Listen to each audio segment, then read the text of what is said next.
Assalamualaikum warahmatullahi wabarakatuh. Perkenalkan, nama saya Venafin Indrani, NIM 4219014, kelas Filsafat Ekonomi Islam C. Di sini saya akan menjelaskan jawaban soal UTS guna memenuhi tugas UTS Filsafat Ekonomi Islam C. Pertanyaan yang pertama, bagaimana Anda menjelaskan mengenai tauhid sebagai fondasi ekonomi Islam? Jawabannya, pada dasarnya tauhid adalah keyakinan atau kepercayaan. Dalam ajaran Islam, hal ini berkaitan dengan sifat keesaan Allah Subhanahu wa Ta'ala, bahwa Allah Subhanahu wa Ta'ala hanyalah satu. Menurut saya, percaya bahwa adanya Tuhan itulah penting, terutama bagi umat manusia. Jadi fondasi seluruh ajaran Islam adalah tauhid. Tauhid menjadi dasar seluruh konsep dan aktivitas umat Islam, baik ekonomi, politik, sosial maupun budaya. Dalam Al-Quran disebutkan bahwa tauhid merupakan filsafat fundamental dari ekonomi Islam.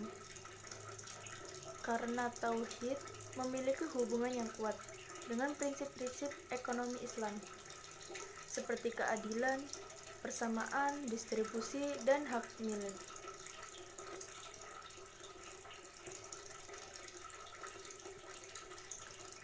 Lalu mengenai tauhid sebagai fondasi ekonomi Islam, benar adanya, sebab dalam konteks aktivitas ekonomi, maka orang tidak mungkin berlaku curang, berbohong, dan lain sebagainya, karena ia tahu bahwa Tuhannya itu hadir dan selalu melihat. Semua kelak akan dipertanggungjawabkan di akhiratnya nanti. Dalam sejarah Islam juga dijelaskan mengenai perdagangan. Nah, perdagangan itu sendiri termasuk dalam kegiatan ekonomi. Namun dalam ajaran Islam, perdagangan dilakukan dengan syariat-syariat Islam yang berlaku.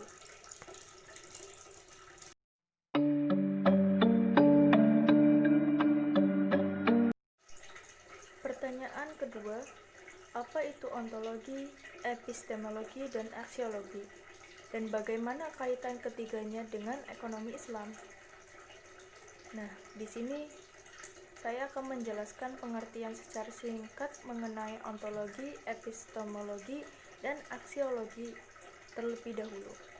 Yang pertama, ontologi secara sederhana dapat dirumuskan sebagai ilmu yang mempelajari realita atau kenyataan konkret secara kritis. Dan yang kedua, epistemologi secara sederhananya disebut teori pengetahuan atau kegiatan tentang justifikasi pengetahuan atau kepercayaan. Dan yang ketiga, aksiologi adalah cabang filsafat yang mempelajari tentang nilai secara umum. Jadi, ketiga perspektif yang saya jelaskan tadi memiliki peran yang sangat besar dalam roadmap pengembangan ilmu ekonomi, sebuah upaya untuk mengintegrasikan nilai spiritual dengan nilai materialisme. Dalam kaitan ini, Yazid Nasrullah mengemukakan bahwa filsafat ilmu berperan dalam ilmu ekonomi antara lain yaitu yang pertama, berperan sebagai sarana pengujian penalaran ilmiah. Yang kedua, berperan sebagai sarana memberikan dasar logis terhadap metode keilmuan. Yang ketiga, berperan sebagai sarana merefleksi, menguji, mengkritik asumsi dan metode keilmuan.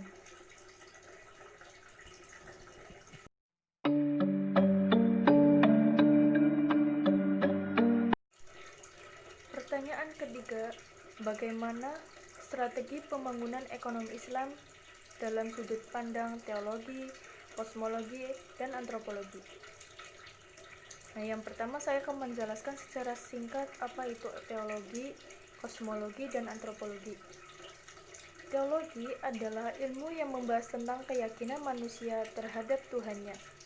Kosmologi adalah ilmu yang membahas tentang alam semesta. Dan yang ketiga, antropologi adalah ilmu yang membahas tentang kehidupan manusia.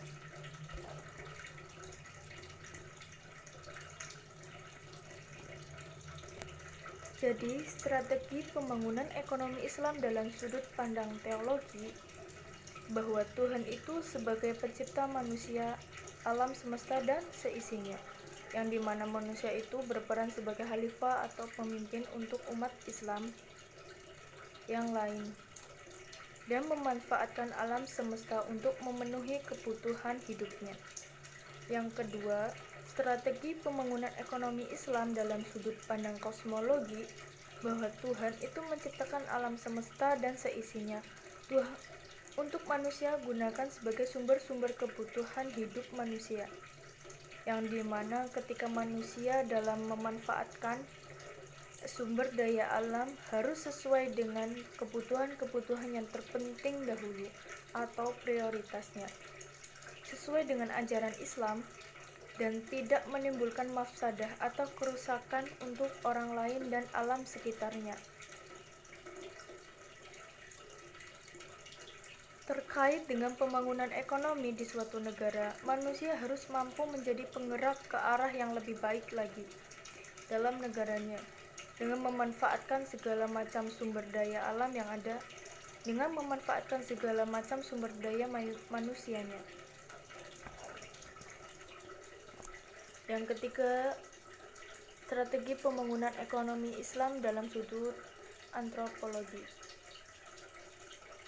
bahwa Tuhan itu menciptakan manusia tak lain untuk beribadah kepadanya. Di samping ia beribadah kepada Tuhannya, ia juga membutuhkan bantuan atau pertolongan manusia yang lain untuk saling tolong-menolong, saling melengkapi satu sama lain, untuk memenuhi kebutuhan hidupnya yang sesuai dengan ajaran Islam, tidak menyimpang dari ajaran Islam. Terkait dengan pembangunan ekonomi di suatu negara, manusia juga harus mampu menjadikan negaranya kepada pembangunan ekonomi yang lebih baik, berkualitas dan berkelanjutan. Salah satu caranya dengan membentuk manusia yang berkualitas melalui jalur pendidikan.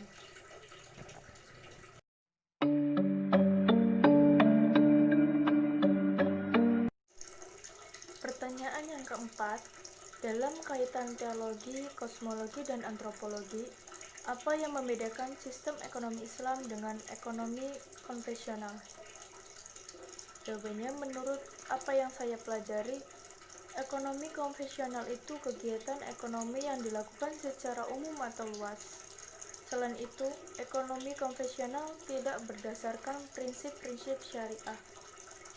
Sedangkan ekonomi Islam itu adalah kegiatan ekonomi yang dilakukan berdasarkan prinsip-prinsip syariah yang membentuk maqasid syariah atau tujuan syariah, di mana untuk mendapatkan barang kebutuhan manusia harus selaras dengan tuntunan ajaran Islam.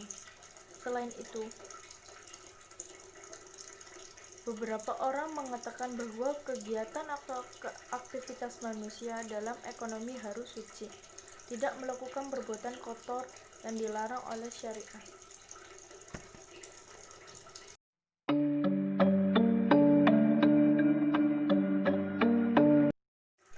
Pertanyaan nomor 5. Dalam strategi pembangunan ekonomi, bekerja, berinfak, sedekah, zakat menjadi salah satu aspek yang sangat penting dalam mengatasi masalah-masalah ekonomi. Bagaimana Anda menjelaskan tentang hal ini? Menurut saya, kebijakan yang berpijak pada pertumbuhan ekonomi merupakan kebijakan yang membatasi peredaran harta di kalangan orang-orang kaya saja. Untuk itulah, kebijakan distribusi yang ditawarkan ekonomi Islam sangat bertolak belakang dengan kebijakan ekonomi kapitalis yang berpijak pada metode pertumbuhan ekonomi. Prinsip utama konsep distribusi dalam pandangan Islam adalah peningkatan dan pembagian bagi hasil kekayaan agar sirkulasi kekayaan dapat ditingkatkan sehingga kekayaan merata dan tidak hanya beredar di antara golongan tertentu saja. Selain itu, zakat merupakan rukun Islam yang ketiga. Zakat yang berarti harta tertentu yang wajib dikeluarkan setiap muslim untuk diberikan pada golongan yang berhak menerima zakat. Dalam ajaran Islam, berbagi itu sangatlah penting. Jadi,